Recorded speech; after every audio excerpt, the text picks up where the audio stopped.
Your First Alert forecast with meteorologist David Harker. Only on Fox 47 News at 10.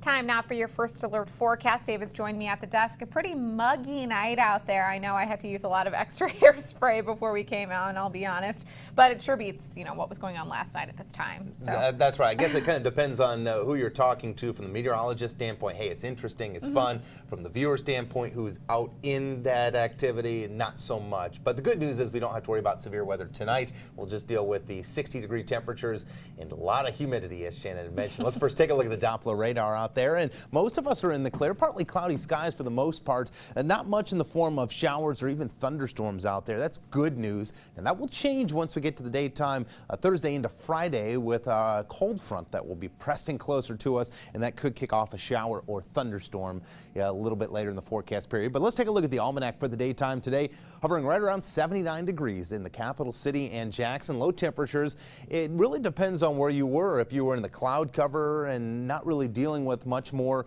than just clouds, that blanket just holding over, especially Lansing, 63 degrees. Low temperature in Jackson did get cooler at 53, and that more or less is because of the rain showers that were falling and really cooled the temperatures down. Not only that, but there could have been some breaks in the clouds as well. The precipitation amounts you see on your screen, 11 100ths in the capital city and 2 100ths in Jackson.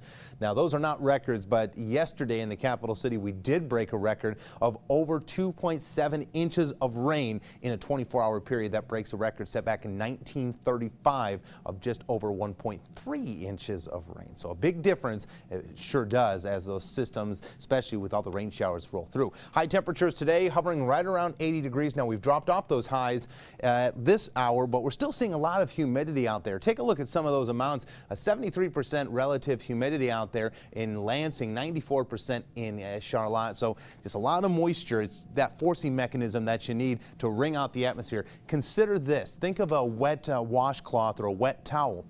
It's got a lot of moisture. It's got a lot of water in it. It only takes a little bit of forcing to eventually churn all that water out and give us rain showers. But the good news is we're not seeing a lot of activity at all tonight. We'll just have to deal with the muggy conditions going into the daytime tomorrow. Let's talk a little bit more about Shiawassee County tornadoes that were a little bit earlier or later into the daytime yesterday and did pose a threat after midnight in some portions of eastern Michigan. It started out in Clinton County, believe it or not. It was straight line winds, not actually a tornado. It didn't drop down and actually form a tornado, at least according to the National Weather Service, until you got to Perry and as well as in Maurice. Now, once you got to Byron, that's where it intensified. So here's a little bit of the numbers out there. In Perry, it was an EF0, 75 mile per hour winds, but once it got closer to Byron and out of Shiawassee County, it ended up with over 100 mile per hour winds, which ranks it as an EF1 tornado on the enhanced Fujita scale, which talks about wind speed as well as damage. Take a look across the region.